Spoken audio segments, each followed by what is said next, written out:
코로나19로 비대면 수업이 확대되면서 한동안 줄었던 교권 침해 사례가 다시 급증하고 있습니다. 하지만 가해 학생을 제재할 방법이 없는 교사들은 무력감을 호소하고 있는데요. 날로 심각해져가는 교권 침해 문제를 해결할 방안은 무엇인지 교사 출신의 이미랑 변호사와 함께 분석해 보겠습니다. 안녕하십니까? 네, 안녕하세요. 네. 먼저 제가 교육활동 침해 건수 자료를 쭉 봤더니 2017년, 2018년, 2019년 다 2,000건이 넘었고요. 2020년에만 1,200여 건 정도 됐고 다시 작년에 2,000건 이상으로 급증을 했습니다. 거의 항상 2,000건 이상 발생하다가 코로나 때문에 원격 수업을 하면서 잠깐 줄었던 부분이 있는 것 같은데 결국은 코로나로 인해서 조금 줄었다 이렇게 볼 수 있을까요? 네, 그래서 지금 현재 수치는 코로나 이전 수치로 다시 복귀한 추세인데요. 원격 수업 때문에 학생과 교사들 간의 어떤 대면 접촉이 줄어서 확실히 교총이나 교육부, 교육청이 접수되는 교권 침해 사례도 확실히 줄었었습니다. 그러나 다시 학교들이 대면 수업을 진행하면서 예전과 같은 수준으로 교육활동 침해 행위가 이루어지고 있다고 판단됩니다. 네, 교권 침해가 다시 논란이 된 사례가 아마 보셨을 텐데 그 한 학생이 이제 교단 같은 데 누워서 핸드폰을 하면서 촬영하는 듯한 모습으로 보이는 영상 아마 네. 보셨을 겁니다. 네. 이게 SNS에도 올렸고 또 이 학생을 또 다른 학생이 찍어서 그 영상도 유포가 된 건데 네. 이것도 교권 침해 사례로 보시는 거죠? 네, 그 보도된 뉴스에 따르면 그 학생이 실질적으로 교사를 촬영한 것은 아닌 것으로 이제 알고 있습니다. 네. 다만 그렇게 형법상 범죄가 되지 않는 행위라고 하더라도 여전히 교권 침해가 되면 변함이 없습니다. 왜냐하면 교원지휘법에서는 형법상 죄가 되는 행위뿐만 아니라 교사의 교육활동을 부당하게 제한하는 행위 또한 교육활동 침해라고 판단하고 있기 때문입니다. 교사 이제 교직에 또 계셨잖아요. 네. 실제로 교직에 계실 때도 이 정도의 좀 사례가 있었습니까? 사실 제가 교직에 있을 때는 사실 이 정도 수준은 아니었습니다. 이미 언제 좀 근무를 한 하셨어요? 10여 년 전이기 때문에 이미 좀 시간이 많이 지났는데요. 네. 최근에는 학생들이 선생님에게 대놓고 욕설을 하거나 굉장히 모욕적인 성적인 발언을 하는 경우도 너무 많아서 제가 교단에 있던 시절보다도 선생님들이 많은 어려움을 호소하고 계십니다. 네, 그 어려움을 조금 유형화해서 보면은 일단 교사의 61%가 매일 한 번 이상 학생들의 문제 행동을 겪는다 이렇게 답했는데 어떤 사례가 이 교권 침해 사례로 볼 수 있겠습니까? 단순히 지시를 불이행하는 걸 넘어서 아까 잠깐 말씀드렸다시피 학생들이 수업 중에 교사에게 상스러운 욕설을 대놓고 합니다. 그럼에도 불구하고 제재할 방법이 없으니까 그냥 넘어가는데요. 이제 교사들 커뮤니티 사이트에 들어가 보면 이런 사례가 정말 하루가 멀다 하고 올라오는 실정입니다. 그리고 또 학생들이 SNS를 많이 활발히 활용하다 보니까 자신들끼리 선생님에 대한 어떤 명예훼손성 글을 올린다든지 성희롱성 글을 올리는 그런 행위도 늘고 있습니다. 지금 계속해서 이런 일들이 너무나 흔한 일, 특별한 일이 아니다라는 생각이 더 좀 안타깝게 느껴지는데 법적으로 이런 교권 침해를 당한 교사들을 보호할 수 있는 방안 같은 게 따로 있습니까? 네, 사실 법은 이미 마련돼 있긴 합니다. 교원지휘법에서는 교육활동 침해 학생을 한 학생을 징계하고 피해를 입은 교원에 대한 보호 조치를 할 수 있는 그러한 제도를 이미 마련하고 있긴 합니다.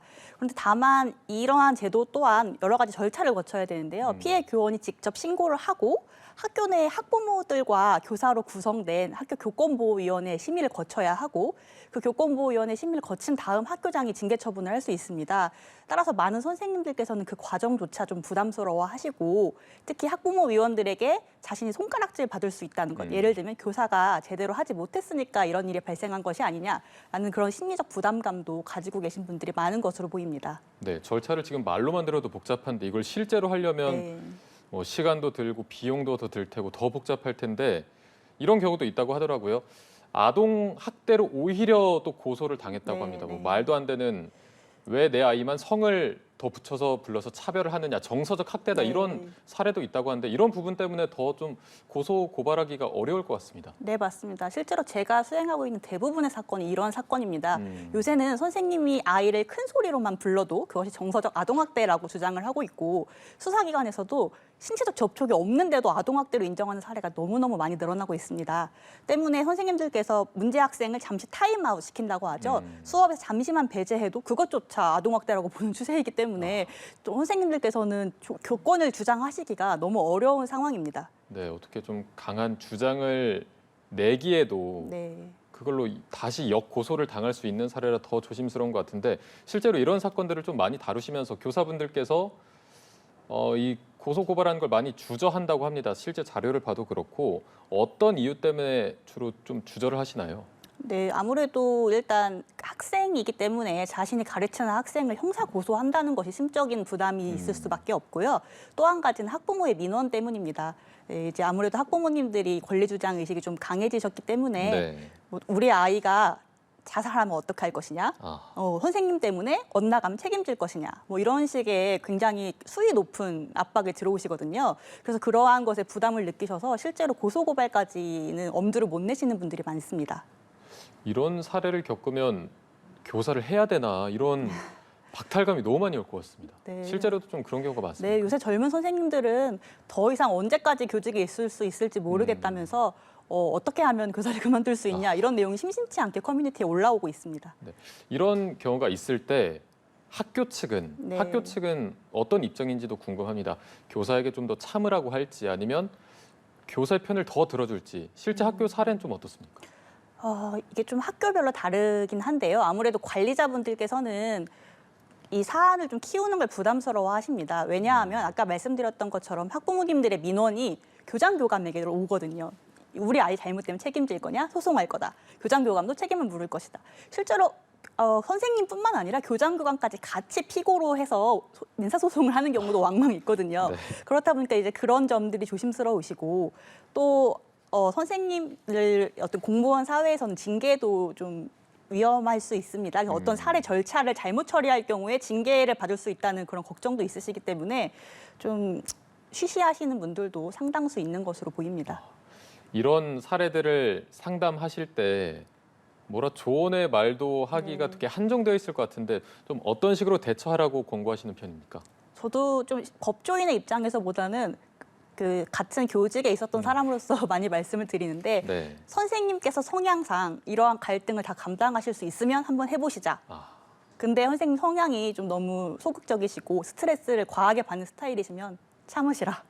이렇게밖에 말씀을 못 드리고 있습니다. 네, 실제로 만약에 저런 일이 내 눈앞에서 벌어진다면 교사가 어떻게 하는 게 좋습니까? 그 자리를 일단 피하는 게 좋은지 네. 아니면 이게 강력하게 뭐 좀 제재를 한다고 해도 이게 또 고소로 네. 이어질 수 있어서 어떤 게 가장 현명한 방법일까요? 가장 먼저 하셔야 할 일은 증거 수집입니다. 증거 수집이요. 네, 학생들이 말을 자꾸 바꿔서 그것도 현장에서는 박탈감이 올 것 같습니다. 네. 그래서 그러면 또 학부모님 우리 아이가 아니라고 하지 않나 왜 거짓말을 하시냐 이렇게 나오기 때문에 증거 수집, 녹음이라든지 영상 촬영 등을 먼저 하시기를 권해드립니다.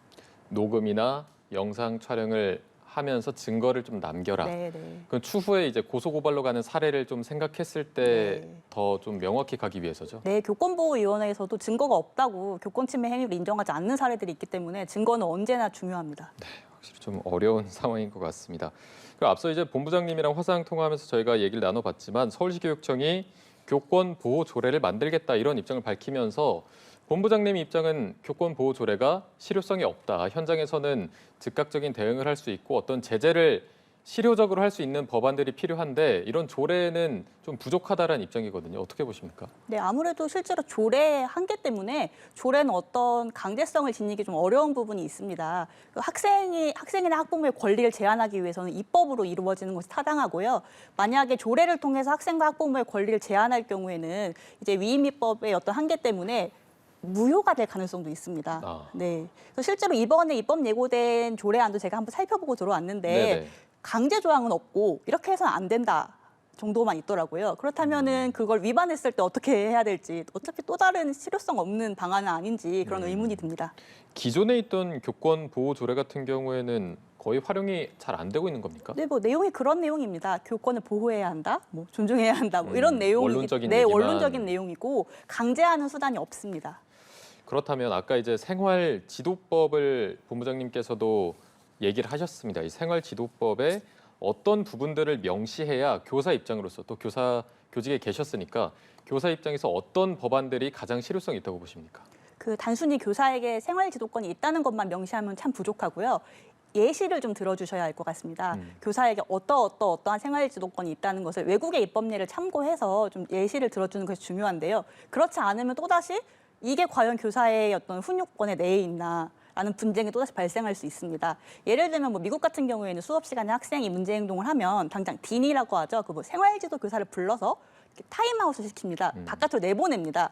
그런데 지금 우리나라 같은 경우에는 학생을 내보내면 뭐 그것도 아동학대라고 하고 학생의 교육권을 침해한다고 하니 이것을 교사가 임의로 할 수는 없거든요. 또다시 고소고발이 이루어질 수밖에 없거든요. 그래서 법령으로 좀 명확하게 교사가 어느 정도까지 생활지도권을 행사할 수 있는지를 명시해 주셨으면 좋겠습니다. 네, 아까도 이제 본부장님한테 여쭤봤지만 학생의 인권이랑 교사의 권리랑은 이게 충돌하는 지점에 서 있는 게 아니지 않습니까? 네. 같이 가야 되는 게 맞는데 지금 보면은 거의 학생의 인권과 교권이 부딪히는 양상으로 가면서 오히려 교권이 침해당하고 있다는 얘기도 나오고 있는데 이 사안에 대해서는 어떻게 보고 계신지도 궁금합니다. 네, 절대 학생의 인권과 교권이 대척점에 있는 것은 아닐 것입니다. 양자가 조화를 이루어야 하는 것은 맞는데요.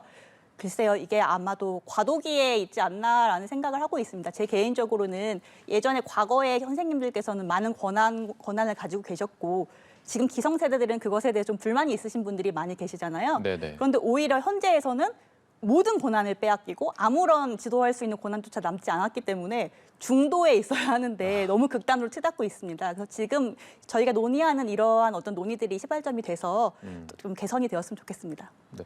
체벌을 뭐 좀 가능하게 해야 된다라는 얘기도 나오고 있는데 이 부분은 좀 어떻게 보시는지도 궁금합니다. 네, 뭐 사람마다 의견이 다르겠지만 네네네. 저는 체벌은 원칙적으로 금지하는 것이 맞다고 판단이 되고요. 체벌의 경우에는 기준점을 삼을 수가 없잖아요. 어떤 체벌은 가능하고 어떤 체벌은 안 된다라고 보기가 어렵기 때문에 원칙적으로 체벌은 금지되는 것은 맞다고 생각합니다. 네, 이런 교권 침해 사례에 있어서 교사들이 피해자인 건 맞지만 그 학생의 사례로 조금 더 들어가 보면 그 학생도 어떤 가정에서 문제가 있을 수도 있고 정서적으로 문제가 있을 수도 있어서 이런 학생들을 조금 더 잘 관리하고 집중 케어하는 방식도 필요하다라는 얘기가 나오고 있는데 이 부분도 지금 이루어지고 있는지도 궁금합니다. 네, 현행 교원지법에서 아까 말씀드렸던 교권 침해 행위로 인정이 되면 가해 학생에 대한 심리 상담이나 조언 조치 등을 할 수 있게 하고 있습니다. 그러한 조치가 학폭 가해자한테 부과되는 처분이랑 비슷하다고 생각하시면 되거든요.